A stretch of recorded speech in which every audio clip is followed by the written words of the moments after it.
भूतपूर्व सीडीएस बिपिन रावत जी की बात मानी भारत सरकार ने। तवांग झड़प के बाद अब एक नई सेना का गठन किया भारत ने। चीन भी चौंक गया भारत के इस कदम से। शी जिनपिंग बोला, भारत के साथ झड़प कर दी बड़ी गलती। नई सेना ने आते ही एलएसी सीमा पर लाया प्रलय। चीन के जियोपॉलिटिक्स एक्सपर्ट ने कहा, भारत से झड़प कर चीन ने कर दी बड़ी गलती।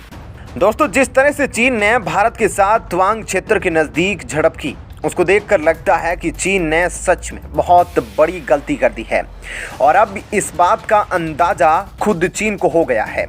वो कहते हैं ना, शेर अगर जख्मी हो जाए तो ज़्यादा घातक हो जाता है।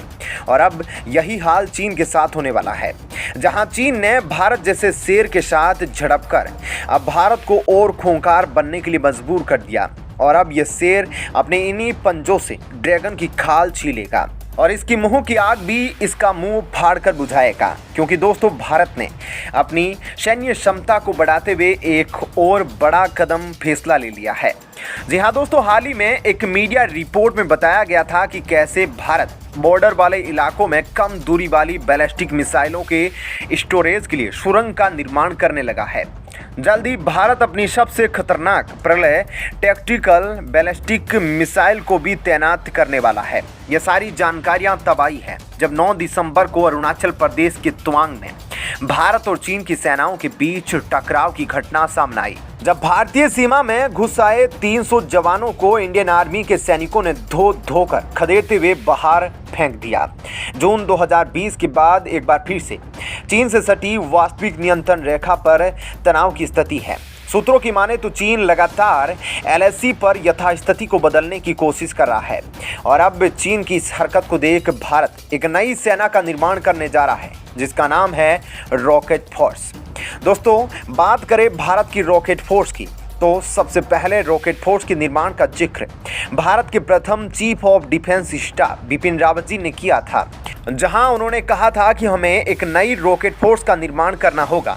क्योंकि जिस तरह से भारत के दुश्मन देश एक के बाद एक हथियार का निर्माण कर रहे हैं और जिस तरह भारत एक समय 2 फ्रंट वॉर की सिचुएशन में रहता है, उसको देखकर भारत को सख्त जरूरत है रॉकेट फोर्स के निर्माण की। दोस्तों, सुरक्षा विशेषज्ञों की माने तो भारत की रॉकेट फोर्स के बारे में कई बार चर्चा की जा चुकी है।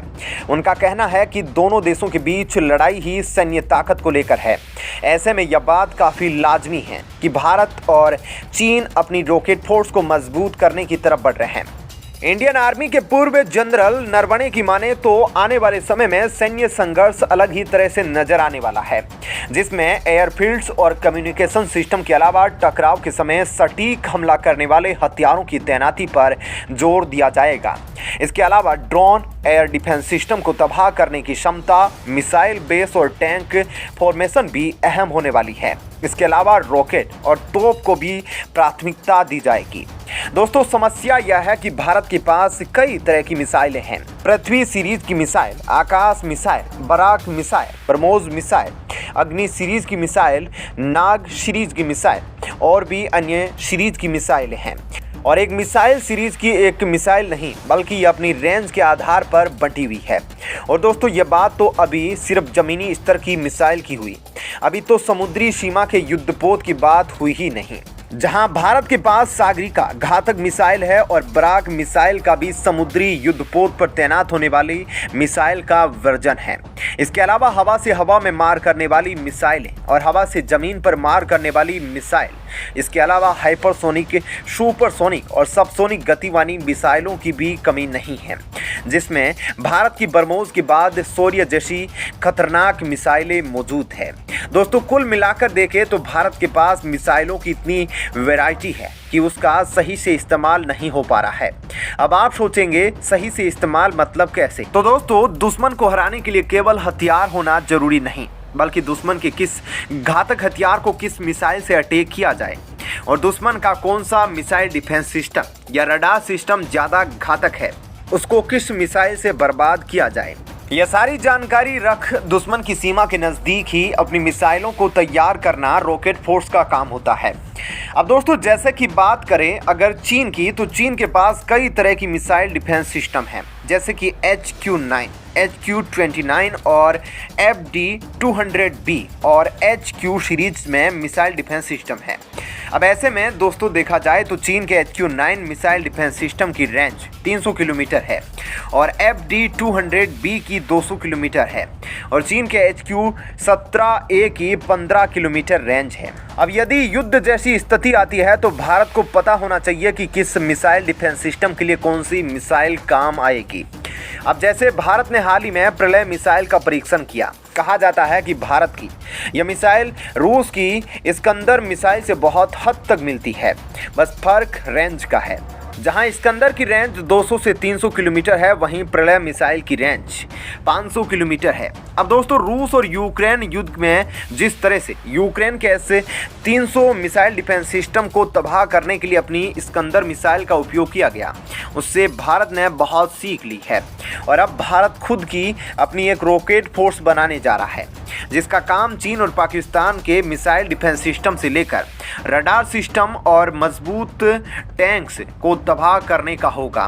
दोस्तों वहीं चीन की रॉकेट फोर्स, जिसे PLA रॉकेट फोर्स के नाम से जाना जाता है, उस पर चीनी सेना के परमाणु और पारंपरिक हथियारों की जिम्मेदारी है। चीन की इस फोर्स के पास इस समय 320 परमाणु हथियार है। वहीं 2300 से 2400 बैलिस्टिक मिसाइलें भी चीन की ताकत को बयां करने के लिए काफ़ी है।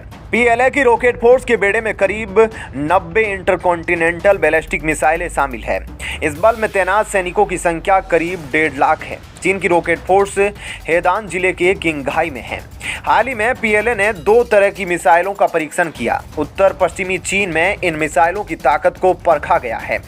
यह मिसाइलें सैकड़ों किलोमीटर स्थित दुश्मन को सेकंड्स में तबाह कर सकती है। दोस्तों अब देखा जाए तो भारत को रॉकेट फोर्स के लिए 50 से 70 हजार सैनिकों की जरूरत होगी। साथ ही 3 या 4 बैलिस्टिक मिसाइल ब्रिगेड्स देश के पूर्वी और पश्चिमी मोर्चों पर सुरक्षा में तैनात रहेंगे। भारत को भी रोड मोबाइल टैक्टिकल मिसाइलों की जरूरत है। अभी उसके पास सिर्फ शौर्य और प्रहार मिसाइलें हैं, जबकि ऐसी मिसाइलों की संख्या बढ़ाई जानी चाहिए। रॉकेट फोर्स के लिए चीन की तरह मिसाइलों के जखीरे की सख्त जरूरत है। दोस्तों भारतीय सेना आने वाले दिनों में सिर्फ एयर डिफेंस सिस्टम पर निर्भर नहीं रहेगा। भारत ने हाल ही के दिनों में अग्नि 5 का भी टेस्ट किया है। प्रलय मिसाइल को भी पिछले साल दिसंबर में सफलतापूर्वक टेस्ट किया गया।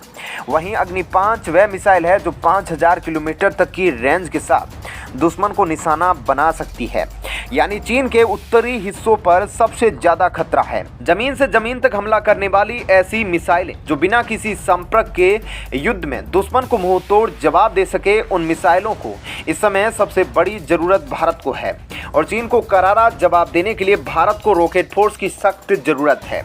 और दोस्तों आपको इस बारे में जल्द ही एक नई खुशखबरी मिलने वाली है, क्योंकि इस समय भारत की रक्षा मंत्रालय इसको लेकर चर्चा कर रहा है और जल्द ही रक्षा मंत्रालय इस रॉकेट फोर्स के निर्माण को लेकर एक कैबिनेट मीटिंग भी बिठाने वाला है, जिसमें लगभग इस बात का फैसला पहले ही हो चुका है कि रॉकेट फोर्स का निर्माण होकर रहेगा।